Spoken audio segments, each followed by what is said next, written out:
You shouldn't like roguelites. I shouldn't like roguelites. Honestly, by all logic, roguelites shouldn't even exist as a genre. They're repetitive, they're punishing, they make you lose a lot, and when you finally do beat them, the game just brushes you off and says, "You want to do it again?" And yet, here we are.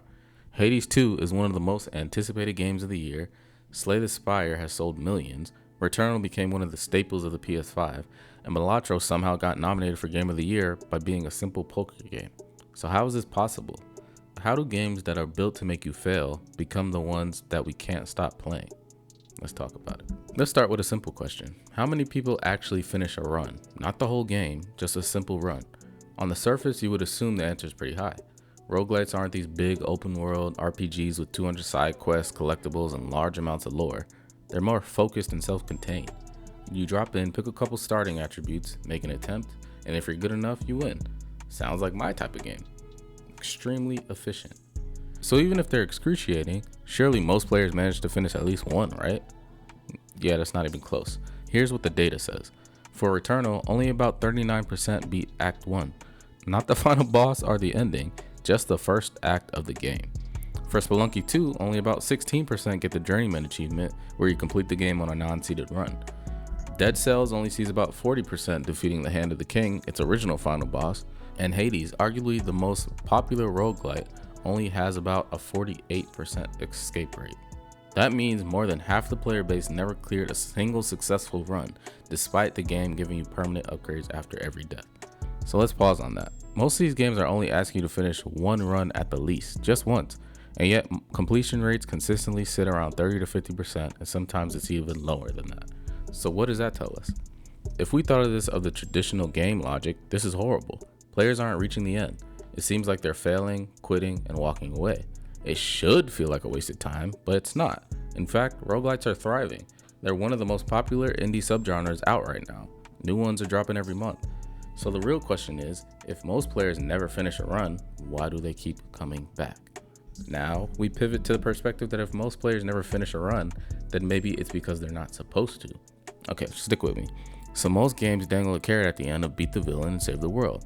That's the goal that justifies the grind, right? But roguelites flip that on its head. The actual run is the reward. Each attempt becomes its own story. I mean, Returnal does it beautifully. Each death is a different version of Celine. Each death is its own experience. No two runs are the same. And as you live through the Groundhog's Day spiral, you begin to adapt and improvise with whatever tools the game throws at you. It's not necessarily about winning, but about what happened and what we learned each time. The best roguelites understand this. They're built to be experienced, not finished. Roguelites turn each failure into entertainment. So if you're like me and you don't care too much about the lore of each game, you just start creating your own fun. In Binding of Isaac, I used to just try my luck at anything. You know, once you get so far down and you kind of know you're screwed, so you just start messing around. Yeah, I used to do that all the time. Why? Because I knew I was never going to get to the perfect run to beat the game. So now the goal is just to see how long you're going to last. Also, the fun is knowing that you can have a quick session and move on with your life. Nothing like a Metroidvania where if you stop playing for months and come back, you're kind of lost. Roguelites are pick up and plays. Honestly, roguelites remind me of sports games. Stick with me. You start off at 0-0, and as the game goes on, you start to learn your opponent, develop different strategies, and at the end, you either win or you lose. Then you adapt. You can either give up and start over another day, or you can jump back in with your newfound knowledge. It's pretty cool, honestly. There's something addictive about that feedback loop. It's why games like Balatro, Slay the Spire, and Vampire Survivors can hold players for hundreds of hours. Every loss isn't the end, it's the beginning. I know that was extremely corny, so I apologize for that. So we just talked about the loop, but let's talk about how the loop keeps you hooked. There's a kind of a science behind the art of roguelites, if you will. It starts with a chaotic nature. Roguelites throw you into a random, unpredictable situation on every run, which triggers curiosity. It'll have you asking, what if I just try one more time? The same feeling that you get when you play a hard boss in Silksong, or when trying to get all the goals in Tony Hawk's Pro Skater. You just have that feeling that you learn enough and the next run might be the comeback. So that randomness is called a variable reward schedule.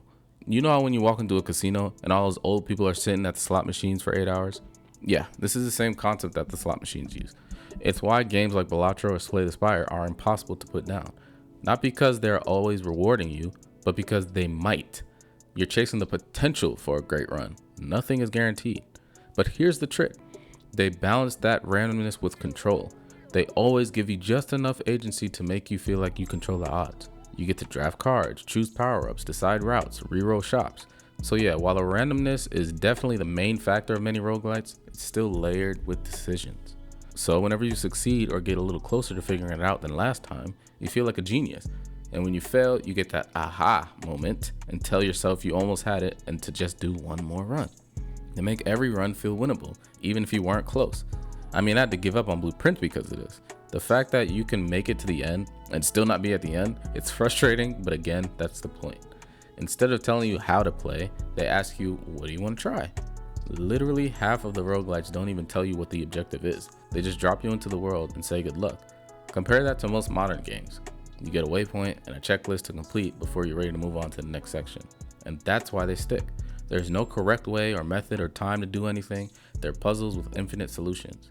So when you get to the point when you figure it out and beat one run, now you feel like you cracked the code, and the cycle continues. And then we have Hades 2, arguably one of the most anticipated roguelites of all time, even after the early access. That alone tells you that this genre isn't going anywhere.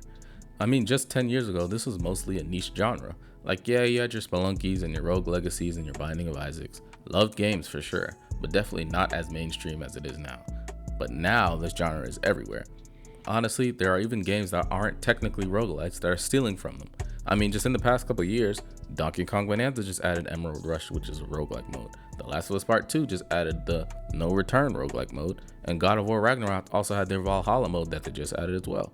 These are huge titles, and they don't need roguelike content to sell the copies, but they know it will keep the players coming back. So why is this happening? Because developers realized that adding this mode boosts the replayability of the game without the need for adding a multiplayer mode and having to deal with servers.